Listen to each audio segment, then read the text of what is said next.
Welcome to another episode of Before You Buy, the show where Game Ranks gives you a little uncut footage from a new game to give you a bit better idea as to whether or not you might want to purchase a game, give you a bit of the lowdown as to what to expect, and today, Street Fighter V. I've played Street Fighter since I was little. The very first one I played was on the Super Nintendo, Street Fighter 2, and I've played Turbo, I've played Alpha. Street Fighter V has finally hit, and wow. If you've been waiting for basically the ultimate edition of Street Fighter gameplay, well, you're not waiting anymore, because this is absolutely that. We'll talk about it more in a minute, but my god, it controls so good. What it doesn't do that good though is give you enough options for single player. Now, I've been playing the game for about a day. I was able to get my hands on it just a little bit early. Now, bear in mind, due to the fact there have been multiplayer server issues, I'm not really going to be able to talk about multiplayer that much. That being said, I got a very good idea of the mechanics of the game, and this is like the perfect mix of old school with a little bit of new. I want to stress a little bit because the basic mechanics of the game are just a refined classic Street Fighter game with a little bit of spice on top. This game does such an incredibly good job of not feeling like a different game. Like, this feels like Street Fighter to me. I play it, I feel like a kid again, to be completely honest with you. It reminds me so much of old school Street Fighter. But as I said, there's been some added mechanics that make it a little bit more interesting. There's now a system in place called the V system. There's a little meter that you'll need to charge up called the V trigger. And the only way you do that is by performing your V skill. Every character has a different V skill, and they're triggered pretty easily. It's just a 2-button combination, and they do the move. As you do the move, it charges up the V trigger, which once it's charged all the way up gives you a more powerful version of the move, and frankly, they're all cool as hell. I said each character has a different V skill and V trigger, and there's no shortage of characters. All of your old favorites, and a couple of new characters that really fit in with the world, and also play really well. What I do have to say I really love about the V system is that the Roman numeral V is 5. That's probably where they got the name from, and there's just something serendipitous and very 90s about that.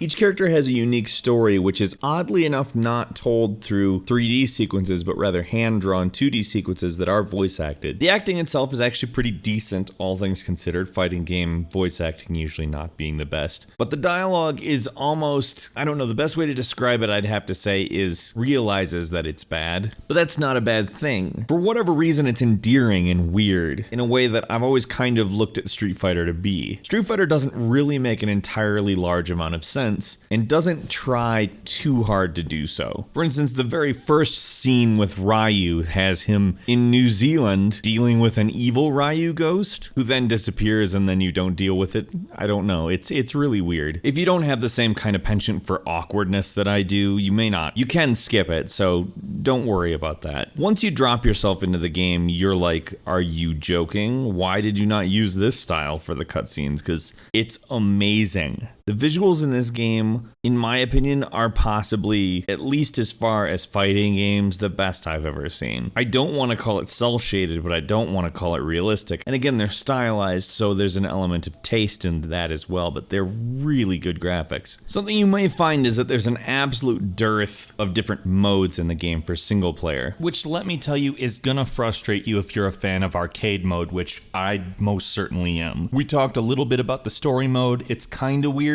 but if you're really wanting the old school 2 out of 3 Street Fighter tournament style brawling action, there's not really a mode that gives you that. For versus, there is not a versus CPU mode. You cannot fight the computer in a versus mode with the standard 2 out of 3 matchup type situation. It's very strange, but I will say survival mode does in a way kind of make up for that. You beat characters and you have a persistent health bar. As you lose health, it affects you throughout the matches, and in between matches you're able to spend points that you've earned on various power-ups, like refilling your health. It's a really enjoyable way to be dropped into the game and kind of have a somewhat uninterrupted experience. You just fight and fight and fight. And with how good the controls are, and I seriously can't stress how good they are enough, you're gonna want to play and play and play. The thing that's neat about the way it's set up, you could probably button mash, but strategy is an equally valid way to play this game. And while it's fun to unleash the fury from time to time, and there are appropriate times times to do it in this game. It's nice to know if you do a little bit of thinking and planning and strategizing as you're playing, you are going to come out in a better position than otherwise. Now, there's not a massive amount of single player content in this game. Each character does have a story, and that's good.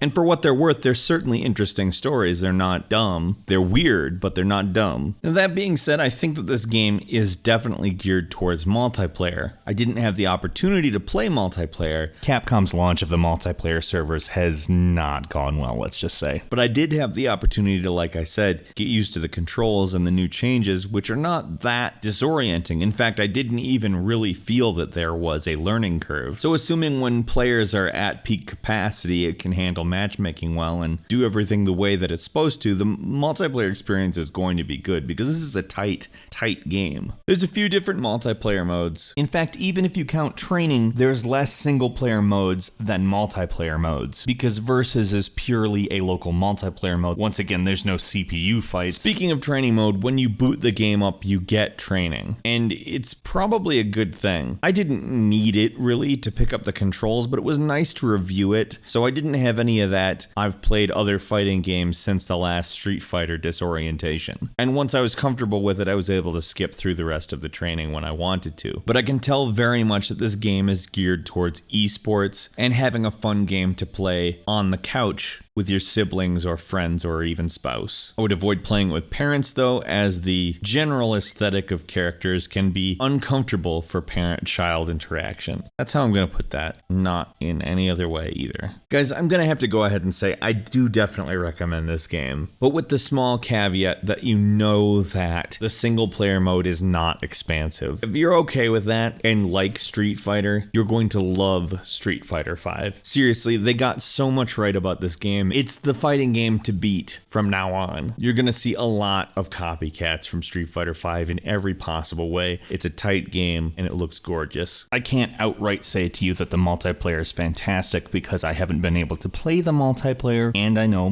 Capcom is working on the issues, but in the interest of both our schedule and your schedule, we had to do our before you buy off the single player stuff. That being said, I can't imagine it will be very long before multiplayer is going, and I have to guess that it's going to be great. I'm gonna say worth the $60 because this game is fun as hell. Like, I can't stress that enough. If you happen to get a hold of this game and want to share your thoughts on it, the comment section obviously is open. We're excited to talk about it because I have a feeling that people are really going to enjoy it, especially Street Fighter fans, but really any fighting game fans, I think, are going to find something to like about this game. But if not, we're interested in that as well. Also, if you do us a big favor and click that like button, it does us a lot of good. If you're not subscribed to Game Ranks, now is a great time to do so. We upload brand new videos every single day of the week, and the best way to see them first is, of course, a subscription. As always, we thank you so very much for watching this video, and we will see you again next time right here on Game Ranks.